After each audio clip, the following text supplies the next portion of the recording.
comenzamos un nuevo programa en la pantalla de Somos Rosario. Vamos hoy a empezar hablando de autismo. Está con nosotros Osvaldo Vesco, viene de Casilda, nos va a hablar un poco de su historia, quién lo vincula con el autismo y por supuesto que vamos a intentar formar, informarte y también darte todos los detalles para que conozcas y para que vos también puedas hablar sobre este tema que es tan importante conocer.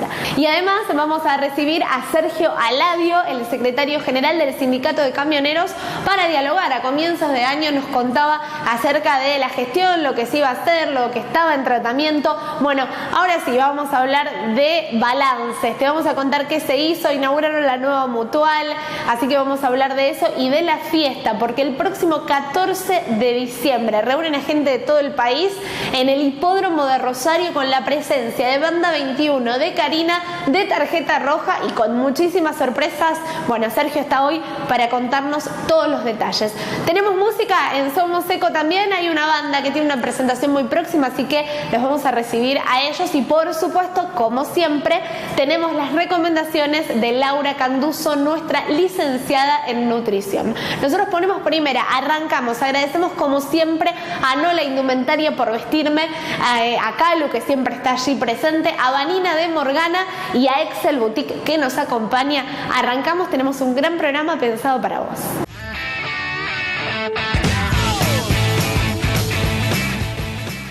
Bienvenida, Fer, un placer. ¿Cómo siempre va? Gracias por la invitación.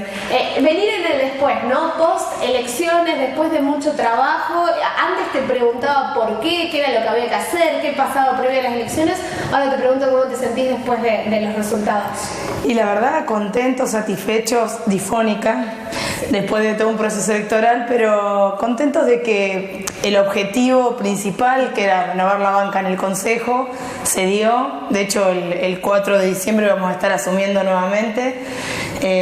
Y la verdad es que ser concejal de la ciudad de Rosario es complejo, es difícil. Y vos viste la cantidad de gente que aspiró a ser concejal de la ciudad y solamente quedamos un pequeño grupo en esas posibilidades, con lo cual la verdad me siento privilegiada. ¿Y se vive con los mismos nervios que las primeras veces? Digo, cada elección tiene ese nerviosismo y todo lo que las expectativas, ¿no? Porque por más que la gente ya conoce, es como un poco dar cuenta de lo que ya viniste haciendo. Sí, eso te diría, yo creo que es peor. Porque en realidad cuando uno recién entra está todo por verse, la gente no te conoce, las segundas veces o las otras veces ya rendís cuenta de lo que hiciste, con lo cual ese voto tiene más que ver con un rechazo o con un acompañamiento real a tu actividad, a tu laburo. Entonces te diría que se siente con mayor responsabilidad tal vez que la primera vez que fui candidata a los 28 años. Te quedaron muchos temas pendientes, digo, tu trabajo es a diario, uno ve las distintas actividades porque sos de manejar mucho también las redes sociales y estar constantemente mostrando lo que haces. Te quedaron muchas cosas pendientes y decís, bueno, realmente esto tenía ganas de continuar, esto me faltó, me quedé con ganas de... Mira, yo creo que también me agarra en un momento de mayor madurez, no solamente en lo personal, sino también política. Yo veo por ahí los concejales que recién entran y tal vez me siento identificada cuando recién ingresé en diciembre del 2011, de que tal vez uno piensa en grandes proyectos, piensa en las cosas que funcionan en el resto del mundo, y la verdad es que en esta etapa me estoy dedicando a laburar lo básico, lo urgente, hasta lo más necesario, digamos, y hasta por más mínimo que parezca. Y me encuentro en esa etapa. Me dedico a tocar temas que otros concejales ni tocan ni les interesa. Sí, un eje mío fundamental de trabajo es la planificación urbana. Me dedico a eso desde que ingresé al Consejo Municipal. Soy la presidenta de la Comisión de Planeamiento y es mi gran eje de laburo. Pero detrás de todo eso atiendo a muchísimos vecinos de esta ciudad que tienen conflictos, que tienen problemas con las construcciones, que también uno piensa cómo puede modificar la normativa para avanzar en una mayor convivencia y que todo funcione en la ciudad de Rosario, que las empresas constructoras construyan, que se genere empleo pero que por otro lado la ciudad no se destruya, que por otro lado se cuiden las calidades ambientales, culturales y la identidad de muchísimos barrios y que se garantice fundamentalmente la convivencia con el vecino que le toca convivir con una construcción durante 2-3 años de su vida. Entonces, y después lo mismo que el servicio fúnebre gratuito, que es un tema horrible, es un tema del que nadie quiere hablar porque es la muerte. De hecho, sos la única que, y ya hace tiempo que venís hablando, que venís planteando, que haces pedidos de informes a la municipalidad, temas que por ahí son olvidados por el resto, pero que son tan necesarios. Sí, pero ¿sabes por qué es olvidado? Porque afecta a los que menos tienen. Porque afectan a aquellos que necesitan acompañamiento del Estado en un momento donde un pariente, un familiar fallece y no hay recursos ni para velarlo ni para enterrarlo. Entonces, por eso tal vez muchos se olvidan, porque como tiene que ver con los más pobres, tal vez no es un tema de agenda y para mí es un tema fundamental. Yo peleo todos los días para que todos tengamos mayor igualdad, pero también me parece que, y mayor dignidad, pero también el momento de la muerte tiene que ser un momento en que nos iguale. Y la realidad es que en la ciudad de Rosario hay muchas deficiencias en ese sentido. Tenemos todavía muchísimas personas que fallecen y que no solamente el servicio se vio interrumpido en este último tiempo, lo cual, imagínate el impacto que tiene eso, sino que además tuvimos también la denuncia de que hay varios cuerpos en depósito en virtud de que no hay tierra en el cementerio de La Piedad para poder inhumar. También reclamos de los empleados de La Piedad, que no hay incorporación de nuevo personal y bueno, no hay tampoco un reconocimiento de los actuales trabajadores, con lo cual, bueno, la situación se complica. ¿Qué respuestas tuvieron respecto a ese tema desde la municipalidad? Nula. Hemos solicitado desde el año pasado reuniones con los distintos funcionarios, sin suerte. Incluso esta semana pasada, cuando se da la suspensión del servicio fúnebre gratuito y había un caso particular de una persona que había fallecido en el Centenario y estaba a la espera de que alguien busque el cuerpo y pueda velarlo y pueda inhumarlo como corresponde. En virtud de eso empezamos a hacer una movida, nos enteramos que la municipalidad debía a las funerarias cerca de 2,5 millones de pesos, es una cifra grandísima, y que por eso habían tomado la decisión de suspender el servicio. Cuando empezamos a hacer la movida de distintos pedidos de informe, de llamados, bueno, parece que cuando uno mueve el avispero la cosa se activa nuevamente y bueno, ahí se reactivó el servicio, pero bueno, me parece que más allá de esta coyuntura hay algo que como ciudad tenemos que discutir. Tenemos una ordenanza del cementerio, de los cementerios, que vence en el 2020 y que, bueno, requiere como ciudad, así como planificamos la vida, también planificar la muerte y pensar que ese momento también tiene que ser digno para todos y todas los rosarinos, que no puede haber diferenciación. Y eso hoy no está ocurriendo y es un tema que a mí realmente me preocupa mucho, porque he podido presenciar no solamente inhumaciones en La Piedad, velorios en casas de familia, porque el servicio fúnebre gratuito se hace en domicilio y la verdad es que me parece que es un tema donde muchos vecinos sienten que se mueren indignamente. Que están desamparados. Que están desamparados y que el Estado, que es el que tendría que acompañarlos en ese momento y para el cual se creó la ordenanza, se creó este sistema, que fue pionero a nivel país y que de hecho muchas ciudades lo han reconocido y lo han aplicado, bueno, hoy está funcionando mal. Fer, se habla en muchas oportunidades, y creo que en algún momento vos también lo mencionaste, de Rosario como ciudad dividida, de sectores donde siempre se enfocan, digo, por parte de la municipalidad, de la provincia también, se enfocan para trabajar, y otros sectores que son quizás los que vos más recorres, los que más ves, los que los vecinos te hacen llegar, que son los que se olvidan, que quizás lo intentás desde el consejo, pero obviamente que falta la pata de la municipalidad, la plata en sí de la provincia también. ¿Qué pasa con eso? ¿Seguimos hablando de Rosario dividida? Yo creo que hay una ciudad dividida en materia de acceso a obras y servicios básicos. En eso sí hay ciudades, distintas ciudades te diría. barrios que sí han llegado a tener en este último tiempo, tal vez por el momento electoral que se estaba viviendo, bueno, mayor inyección de obra pública, de pequeña obra pública, de obras que tienen que ver con la calidad de vida de nuestros vecinos, pero yo creo que hay otros temas que igualan a toda la ciudad. Creo que ese tema es la seguridad. Es decir, hoy en los sectores más postergados de nuestra ciudad, los sectores más alejados del centro, la inseguridad se vive de una manera atroz. Es decir, el que menos tiene es el que más se siente afectado por la inseguridad. Pero eso también hoy ocurre en el centro de la ciudad, que uno puede decir que es el sector que tal vez más obra pública, mejor calidad de servicios tiene. Bueno, pero también, digamos, muchos de las balaceras que se han dado en el microcentro de la ciudad. Con lo cual me parece que es un tema que hay que abordar, que es multicausal, que no se va a resolver con más policía ni con mano dura, en esto estoy convencida, pero creo que ciudades que tienden a ser más igualitarias son después ciudades mucho más seguras, y me parece que ahí es donde hay que trabajar. Hablaste de inseguridad y también se puede ver tu trabajo y tu recorrido junto a otros, quiero decir muy escasos, porque son poquitos los concejales que recorren los observatorios, pero estás presente en cada uno de ellos. Creo que no has faltado a ninguno de todas.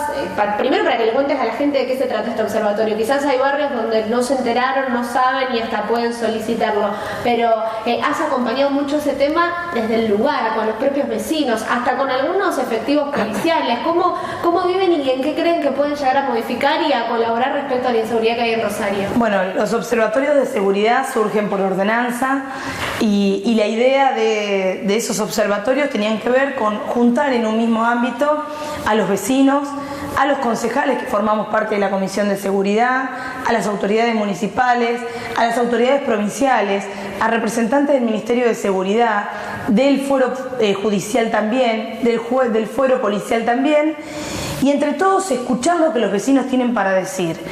Pero después la idea del observatorio es tener otras reuniones consecutivas para poder rendir cuentas de qué se hizo, de lo que, por lo menos en la parte que a cada uno le toca, de qué es lo que cada uno hizo y avanzó respecto del planteo de los vecinos. Es una herramienta fabulosa, tiene que ver, o sea, no hay diseño de políticas públicas en materia de seguridad que sean eficientes y eficaces sin la participación de los vecinos. Esto es fundamental. Ahora, ¿qué nos ha ocurrido? Que en todos los observatorios que hemos podido hacer en los distintos barrios de la ciudad, solamente vamos concejales, en la mayoría. Con lo cual, difícilmente yo pueda dar respuesta a un vecino de si hace falta efectivo policial en tal esquina. Si hace falta una cámara. O si hace falta una cámara. Claro. También sí podemos avanzar en materia de escamonda, de cambio de luminaria, o de reparaciones de luminaria, o que llegue el colectivo horario, que eso tal vez sí tiene más que ver con nuestra competencia. Pero sí tuvimos la oportunidad en 2 observatorios donde fueron representantes de la policía en la provincia de Santa Fe, y la verdad es que cambia mucho ver la presencia de otros actores que son fundamentales, porque esto también hay que decirlo, la seguridad no es una competencia propiamente municipal, hay pocos recursos, pero bueno, me parece que si todos los actores se comprometen, y creo que es la forma, creo que es la única manera en la que se puede trabajar, y bueno, que incluso espero que el próximo gobierno provincial así lo entienda, y el próximo gobierno municipal también. Bueno, me llevaste justo porque te iba a preguntar. Por un lado, Omar Perotti a la cabeza como gobernador de la provincia, que está definiendo gabinete, todavía no se sabe qué es lo que va a pasar, seguramente en los próximos días lo tendremos, un apoyo que han hecho desde el Frente Todos, y por otra parte el gobierno municipal. Vamos primero al provincial, porque creo que esto va a favorecer mucho en pedidos que desde el Consejo van a efectuar, y seguramente va a ayudar, porque militaste también por eso. Sí, yo creo que estamos frente a una situación compleja, que en realidad te voy a atar tanto la municipalidad como la provincia.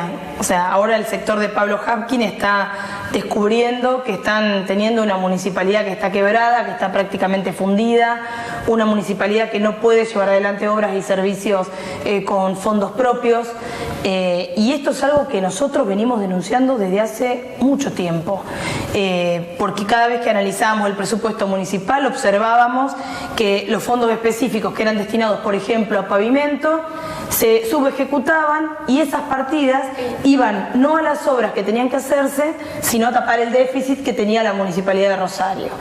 Con lo cual creo que Pablo Jarquín va a asumir con una municipalidad en términos financieros y económicos muy complejos. Por otro lado, esta municipalidad hoy es santafesino dependiente, es decir, dependía casi exclusivamente de los fondos que mandaba la provincia a la ciudad de Rosario. Con lo cual yo creo que va a ser fundamental la madurez, el poder armar estrategias desde la ciudad de Rosario en conjunto con la provincia de Santa Fe para establecer cuáles son las prioridades, cuáles son las obras y los servicios que queremos priorizar en la ciudad de Rosario. Porque también es verdad que la ciudad de Rosario estaba en un privilegio frente al resto de la provincia que tenía que ver más que nada con el mismo color político que gobernaba la ciudad y la provincia, con lo cual me parece que se va a seguir sosteniendo en materia de salud, que es algo que todos reconocemos que se ha hecho en los gobiernos socialistas, pero sí me parece que hay que empezar a discutir cuáles son las prioridades. Se va a discutir más ahora. Es que creo que hay que discutirse. Hubo un adelanto de muchísimos millones de pesos en materia de salud este último tiempo. Bueno, me parece que es importante discutir en qué se ha invertido esa plata, porque es plata en definitiva de todos los santafesinos. Te pregunto ahora sí, me quedo con la intendencia porque hay muchos temas que van a tener un vínculo directo con el Consejo Municipal de hecho, por eso te quiero preguntar como compañero, porque es concejal de Rosario, futuro intendente de la ciudad, ¿cuál es tu relación con Pablo Jarquín? No tengo una relación, digamos, de amistad, pero sí de mucho respeto. Creo que aspiro, tal vez te lo digo como expresión de deseo, algo él ha anticipado y por eso creo que así va a ser, de que va a tener una relación con el Consejo distinta a la que se ha tenido estas últimas gestiones. Si yo te tengo que definir cómo sentí la relación del Consejo con la Intendencia en este último tiempo, fue prácticamente nula, fue casi de no tener en cuenta no solamente al Consejo Municipal, sino a la oposición. A veces se entiende que los opositores solo criticamos y muchas veces esas críticas engendran, claro, exacto, cuestiones propositivas. Y me parece que a veces cuando uno se cierra y solamente escucha a lo que le dicen lo que uno quiere escuchar, me parece que entra en un grado de soberbia que no es bueno cuando a uno le toca gobernar. Entonces, en ese sentido, espero mayor apertura a escuchar lo que desde la oposición tenemos para aportar y para decir, y que al Consejo Municipal se le dé el lugar que se merece, porque nosotros de alguna forma cogobernamos la ciudad de Rosario, somos los representantes también de los rosarinos, es un consejo muy heterogéneo en términos políticos e ideológicos, con lo cual me parece que va a ser importante que se tenga otra mirada del consejo. Si era heterogéneo, ahora conociste otras nuevas personalidades que van a formar parte del Consejo Municipal, algunos involucrados con la política, otros no, esas nuevas caras, 4 de diciembre, ¿cómo ves esa mezcla? Porque digo, hay de todo. Mira, yo soy respetuosa de la voluntad popular, cuando me gusta y cuando no me gusta. Y son elegidos legítimamente como representantes de la ciudad de Rosario. Sí creo, como lo dije siempre, ni que ser joven en sí mismo sea un valor, ni ser mujer en sí mismo es un valor, ni ser famoso en sí mismo es un valor. Con lo cual creo que cada uno de ellos deberá rendirle cuenta a los rosarinos de qué es lo que hace como concejal. Todos somos pares, todos asumimos las mismas responsabilidades y bueno, después en todo caso hay que responderle a la ciudadanía y rendirle cuentas. Te cierro en realidad con esto preguntándote por las elecciones nacionales, también un nuevo gobierno nacional, mucho trabajo, has recorrido los barrios también aportando para eso. ¿Cómo ves que terminamos este 2019 y cómo crees que vamos a comenzar el 2020?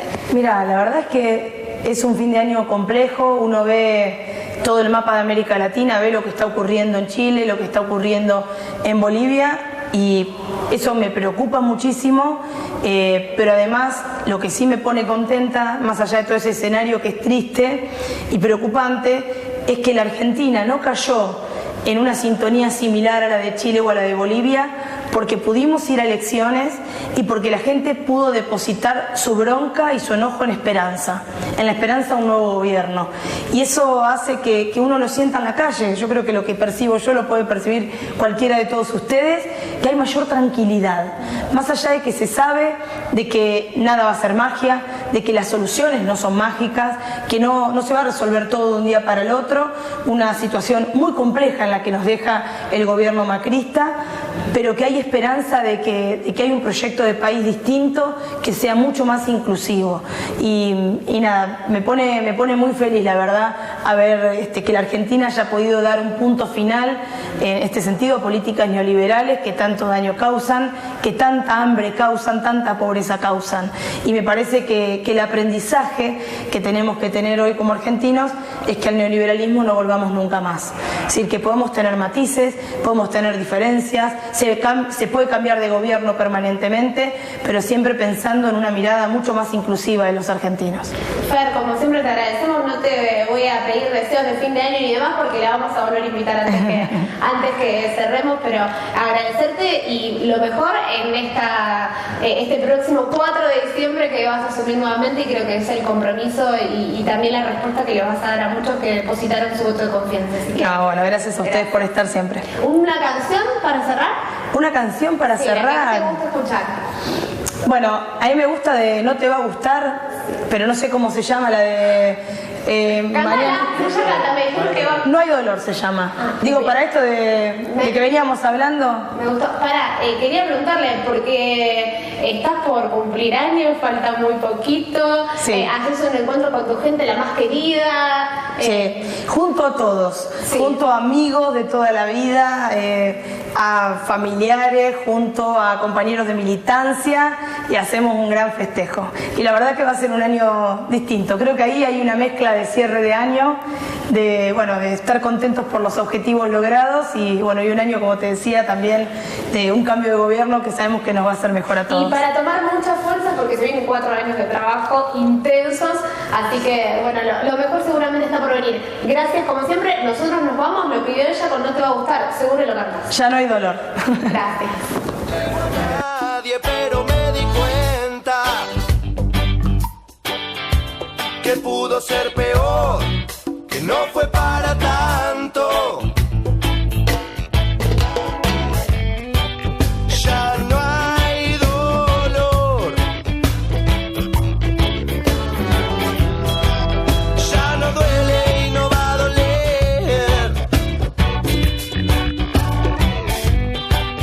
Ya no hay dolor.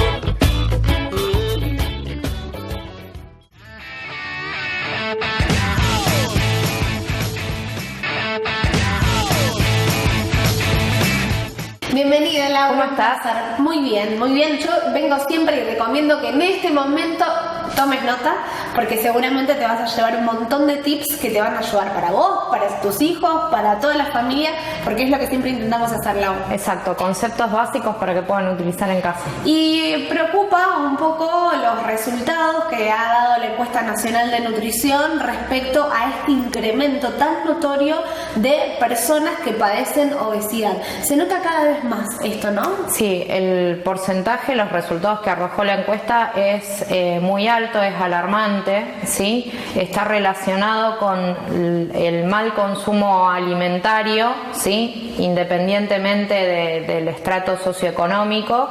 Se está dando en todas las edades, desde los bebés y los niños muy chiquititos que antes por ahí no se veía, y está muy relacionado con la falta de actividad física. El sedentarismo principalmente.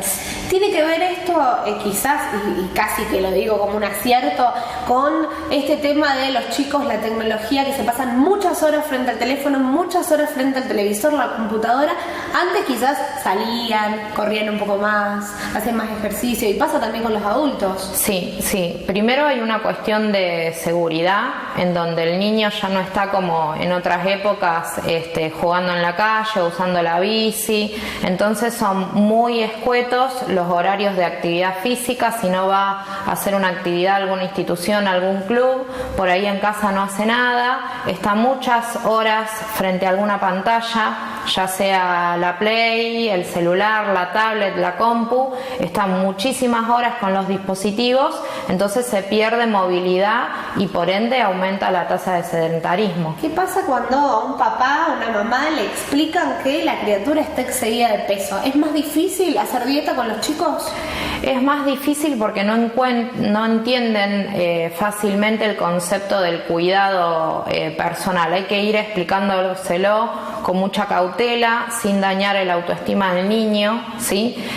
Y siempre trabajando desde el punto de vista de salud y no desde un punto de vista estético, ¿sí? Explicarle las consecuencias que eso tiene para su salud y para el desempeño de diversas actividades, para su trabajo y para la vida diaria, ¿no es cierto? La principal modificación en la alimentación claramente la van a hacer los padres o quienes estén a cargo de la criatura, y ahí va a llevar ese cambio, ese clic que necesita hacer el niño, la niña, como para poder avanzar en una nutrición mejor, ¿no? Exacto, siempre recomendamos a los papás o al grupo familiar en general que trabaje en espejo con el niño, de manera que si en casa hay frutas y se come fruta, el niño va a aprender eso y lo va a tomar como un hábito, ¿sí? Y no es lo mismo que papá y mamá no consumamos frutas o verduras y tratemos de obligarlo a él a que lo haga. No se va a dar esa situación.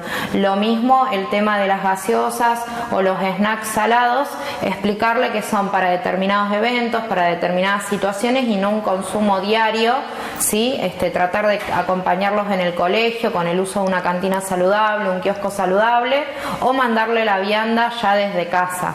Hablando de obesidad y teniendo en cuenta los resultados de esta encuesta, te quiero preguntar, ¿la persona obesa entiende, se da cuenta que realmente tiene esa problemática, o te pasa que llegan al consultorio y no entienden la dimensión o el grado de obesidad que quizás tienen?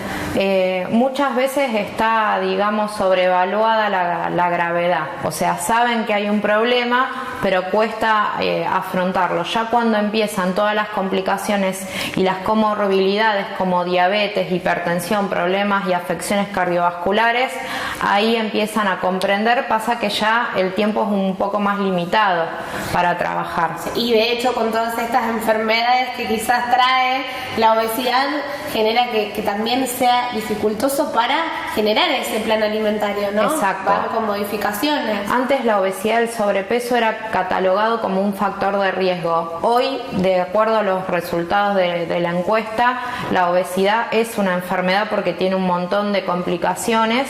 Entonces recomendamos que, si bien se trabaje interdisciplinariamente, también se trabaje desde el aspecto psicológico, porque tiene mucha implicancia con el desempeño, digamos, anímico, emocional de la persona. ¿Cuánto de voluntad para empezar un tratamiento? 0.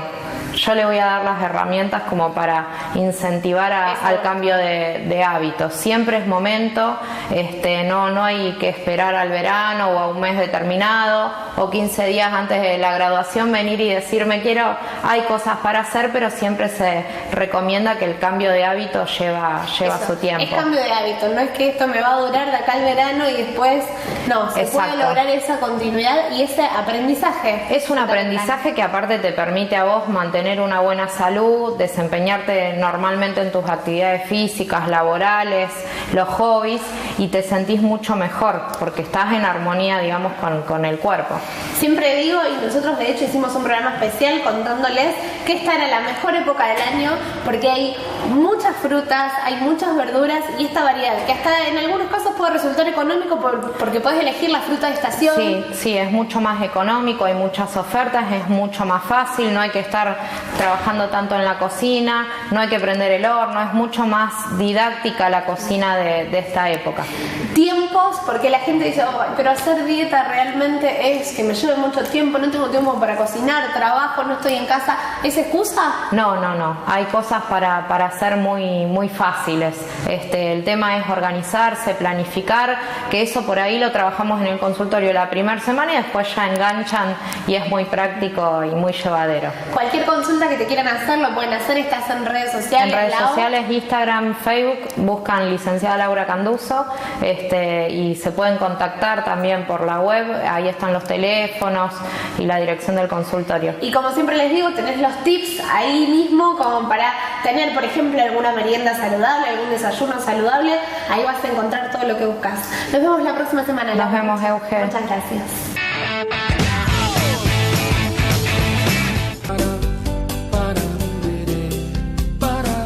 Consejo Municipal de Rosario, siempre cerca de la gente.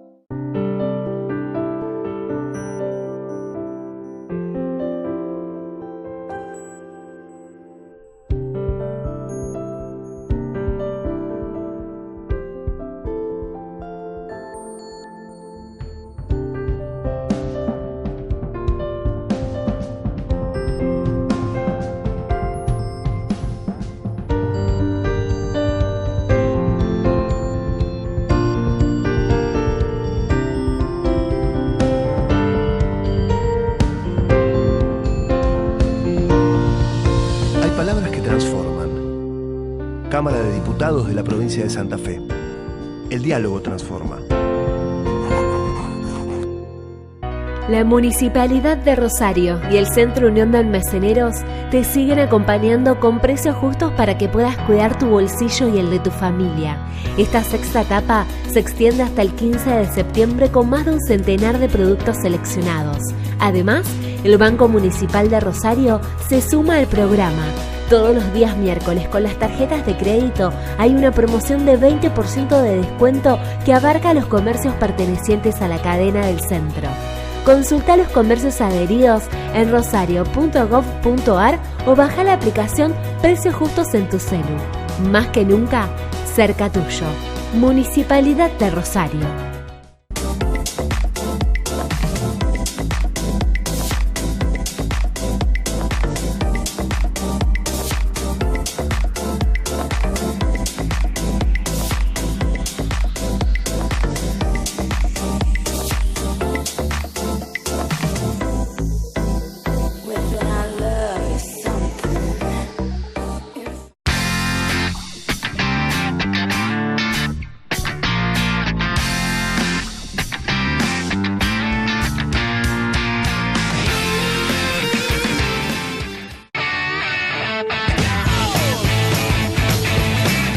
Bienvenido, Ariel, un placer. Bueno, un placer, muchas gracias. Nosotros en nuestro programa tenemos un segmento especial donde hablamos de emprendedores, distintos emprendedores que toman una iniciativa y que bueno, que llevan a cabo un trabajo importante como el que tenés, que es un emprendimiento justamente para esta época del año, creo que es mejor. Exacto, esta es la época. Contame de qué se trata. Bueno, en realidad es un emprendimiento gastronómico, nos dedicamos más que nada a lo que es catering, eventos, cumpleaños. Esta época, bueno, como decías vos, empieza todo lo que es fin de año, despedidas, amigos y las fiestas en sí. Gastronómico, contame cómo se llama, cómo les pueden encontrar. Se llama Flor de Pata. Trabajamos todo por lo que es Instagram, redes sociales, Facebook. Bueno, y justamente nuestra estrella, nuestro producto de estrella es la pata, por eso el nombre también. Que fue tomando como popularidad y la gente cada vez más en cada uno de los eventos es como el impactable, ¿no? Exacto, sí, es como lo que está a la moda, digamos, lo práctico. ¿Me dijiste cuántos años? Hace 3 años, ahora en octubre cumplimos 3 años, para el Día de la Madre fue nuestra inauguración y bueno, de ahí seguimos. ¿Cómo es emprender en Rosario?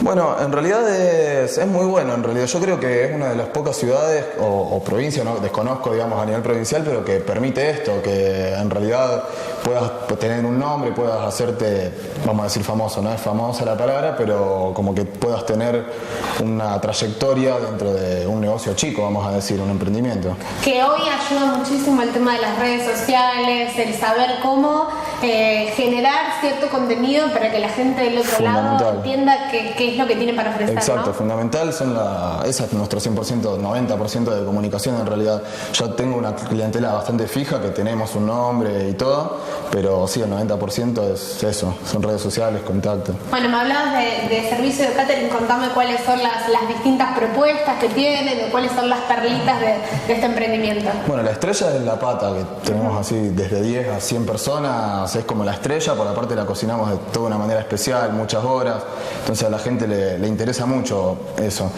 Después, bueno, todo lo que es catering en realidad para cumpleaños infantiles, o que son empanaditas, bocaditos, o nos han pedido cosas que no hicimos nunca, pero nunca te decimos que no, vamos a investigar si lo podemos hacer. Hicimos casamiento que a lo mejor nos pidieron cosas más finas o cosas así, y nosotros hacemos. ¿Qué surgió de decir, bueno, vamos a ponernos un emprendimiento gastronómico? En realidad siempre me gustó la gastronomía, me dedico a otra cosa, yo en realidad me dedico a la actividad física hace años, que nada que ver, pero siempre me interesó la gastronomía, estudié pastelería, eso es lo que hice más en concreto. Y bueno, y fue medio inocente, como que dije, bueno, compro un horno, invierto en un horno, voy a hacer una pata, y abrimos, como te dije, para el Día de la Madre. Ese primer fin de semana, hace 3 años, tuve como 10 pedidos, que no te lo imaginabas, yo esperaba tener uno y estaba contento. Sí. Así Era un montón. Sí, así que así empezó un poco. Me dijiste pastelería y también incluyen la parte de pastelería dentro del catering. En realidad no, nada ser que una ver. opción, ¿no? Claro, sí, a futuro a lo mejor es un proyecto, un buen Bueno, proyecto. ¿qué le decís a la gente? Decíamos época del año donde hay muchas despedidas, donde hay muchos eventos, donde también a veces es mejor decir, bueno, invierto, no cocino y se disfruta una eso, aprovechar la practicidad incluso, o quedarse en casa. Nosotros por lo general armamos combos cuidados, con precios cuidados, como que hay una diferencia y la gente lo busca mucho. El Día del Amigo fue un boom, por ejemplo, que hicimos, porque a lo mejor preferían, en vez de irse a algún bar por afuera o algo así, quedarse en casa. Hicimos promociones con bebidas, intentamos acomodarte todo para que no te muevas, para que no tengas que limpiar. No tengas que hacer nada, mucho. Claro. Combos cuidados, ¿algo que podamos destacar de todo eso para el televidente? No, tenemos combos, no sé, a partir de, por ejemplo, 300 pesos para 20 personas, con bebida y con todo. Bien. Que eso creo que es bastante llamativo. Incluye, por ejemplo, entre algunas cosas Es la pata, con los panes, las salsas, los aderezos, y tenemos la parte de bebida que es fernet, cerveza y todo eso. Todo para que te sientes y comas, nada más. Digo, 3 años donde también hubo muchas dificultades en lo económico, a nivel país. ¿Cómo lo vivieron? Creo, porque la verdad que si bien hace 3 años soy bastante nuevo en esto, creo que es parte del emprender. Sí, esta última época también tuve bastantes cambios dentro de lo que es económico, entonces tenés que estar siempre atento al cambio de precios, a los proveedores. Es lidiar todo el tiempo con cosas que no se sabe lidiar. Totalmente. O se aprende el día a día a lo mejor. Pero bueno, uno intenta seguir y creo que es el ánimo del emprender, estar las 24 horas del día pensando en esto. No es fácil, digamos, pero creo que si uno se lo propone y proyecta en un futuro, es lo que tiene que hacer el emprendedor. ¿Y las expectativas para este cierre de año, despedidas, Navidad, Año Nuevo? Y como te dije, diciembre, esta época es muy buena, así que claro, las expectativas siempre son altas, son las mejores, siempre intento superarme año a año proyectando en algo más. Vamos a ver. Te falta incorporar la pastelería. Que así sea. Te vamos a hacer caso, a lo mejor es el futuro. Sí. Bueno, contarles a la gente cómo pueden encontrarlos, si están en las distintas redes sociales, como para poder acercarse, bueno, para poder conocer. Sí, el Instagram es Flor de Pata Rosario, después tenemos Facebook, por lo general siempre trabajamos por esos medios, nos hacen los pedidos por esos medios, y si no por WhatsApp, que lo van a encontrar en cualquiera de esas 2 páginas, y nos acomodamos, los mandamos. Y hasta que mirá que si nombras el programa te van a hacer unos pedidos. Y ahí está, eso es fundamental. Compromiso asumido. Bueno, muchas gracias. Muchas gracias a ustedes. En pantalla encontrás entonces todas las formas de poder contactarte y poder conocer estos productos. Son emprendedores, son de Rosario. Son de Rosario, así que sello local para que conozcas, compres y aparte pases un buen momento con una empresa rosarina. Gracias. Muchas gracias.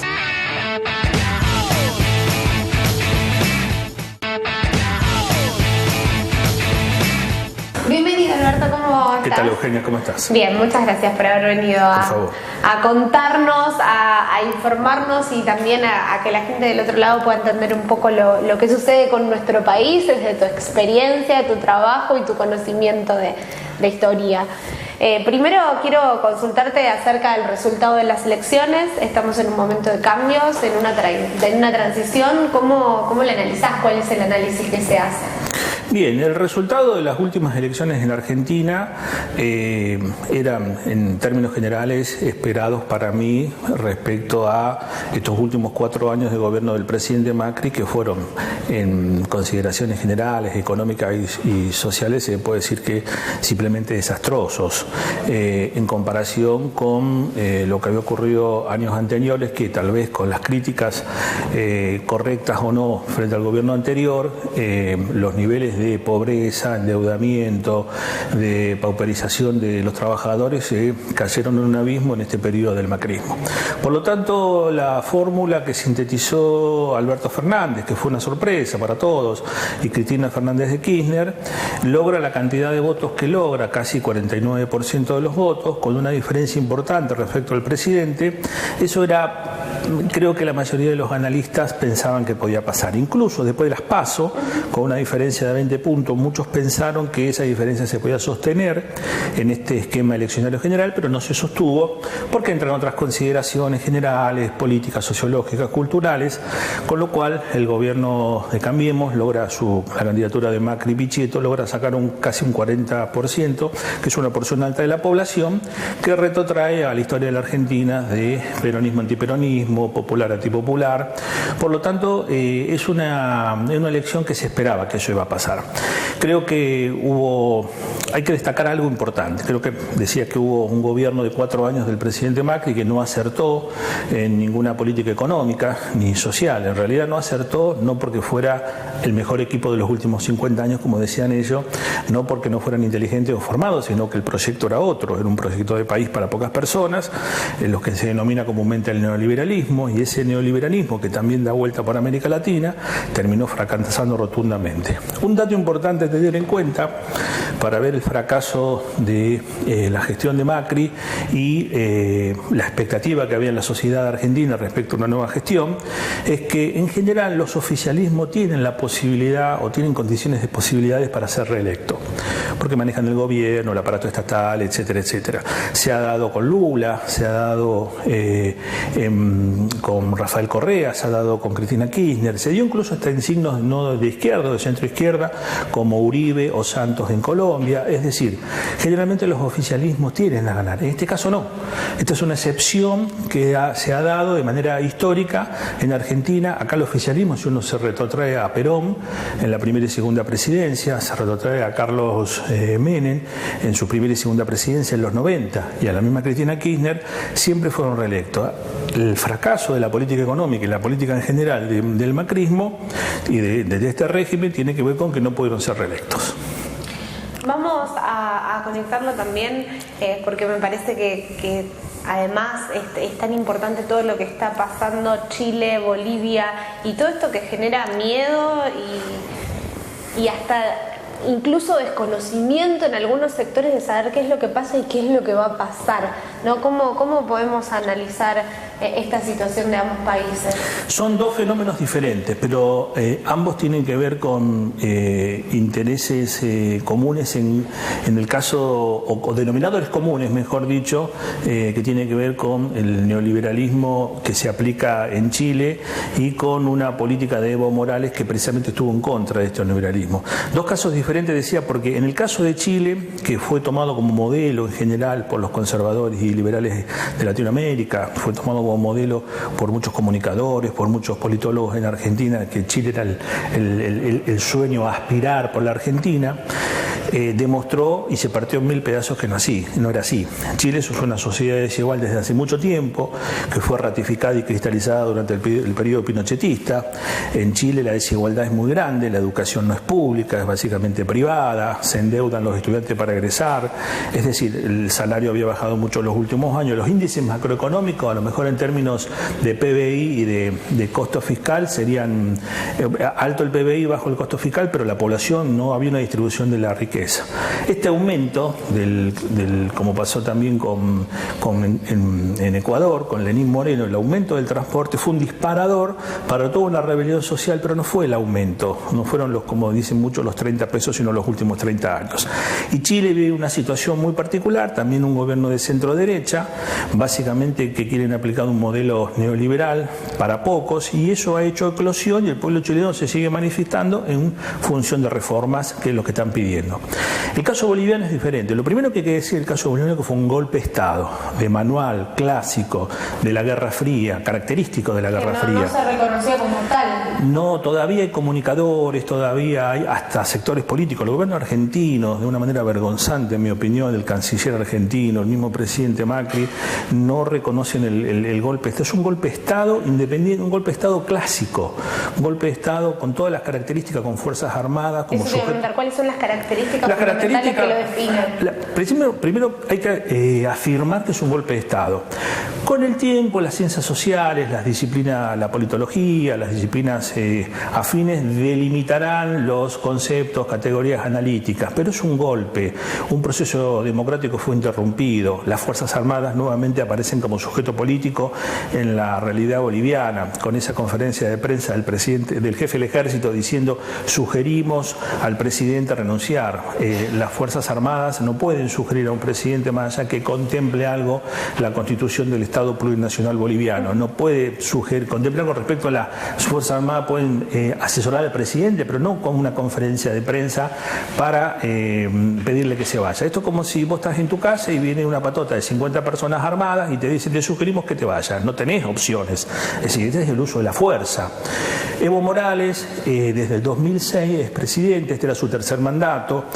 Hay una tensión ahí dada entre Evo Morales, por ejemplo, en términos de intención de fondo, que subyace que es lo económico e intereses políticos.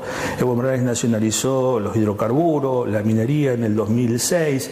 Esto genera una tensión entre la élite gobernante histórica, los sectores blancos de Bolivia, los sectores indígenas, que era el pueblo que Evo Morales estaba reivindicando, y el Estado, esta tensión económica, porque Bolivia tiene una cantidad de hidrocarburos importantes, es el país que tiene el 70% de litio, de las reservas de litio en el mundo, es decir, hay áreas mineras muy importantes, por lo cual no solo es político, sino se subyacen cuestiones económicas, sociales, culturales, raciales. Bolivia es un conjunto de etnias que viene de la etapa colonial, la etapa precolonial y colonial, y Evo expresaba esa síntesis de esas etnias que fueron reivindicadas por la presidencia de Evo. También hay que decir que Evo Morales probablemente ha cometido errores, que creo que sí, el desconocimiento del plebiscito del 2016 que le fue en contra para ser reelecto por tercera vez. Eso es un forzamiento de la norma constitucional que no corresponde.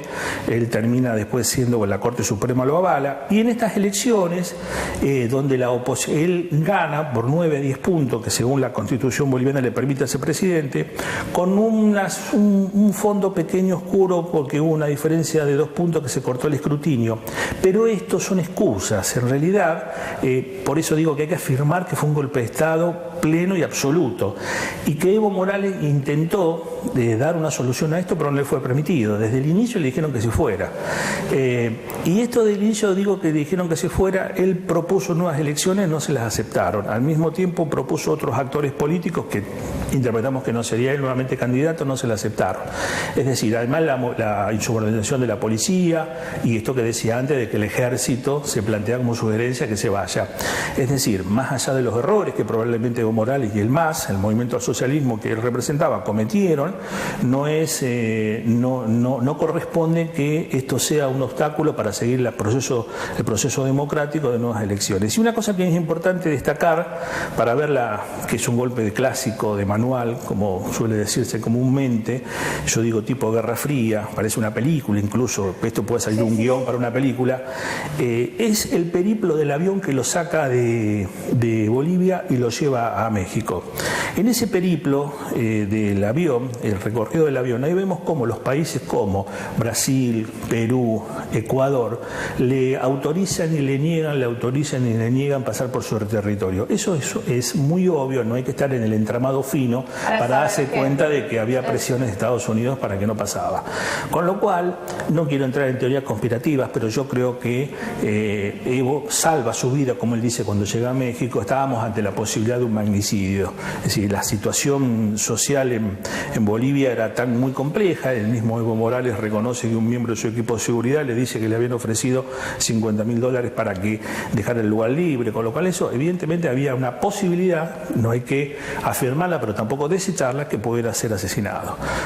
Con lo cual hay que recordar esto: Bolivia hubo un golpe de Estado, y en este contexto estos son situaciones que se dan en Latinoamérica que tienen que ver donde, por ejemplo, en Argentina, en el caso de Ecuador, con la protesta también que hubo con los movimientos indígenas y movimientos sociales, tiene que ver precisamente con la aplicación de un modelo neoliberal que deja excluida a las mayorías populares.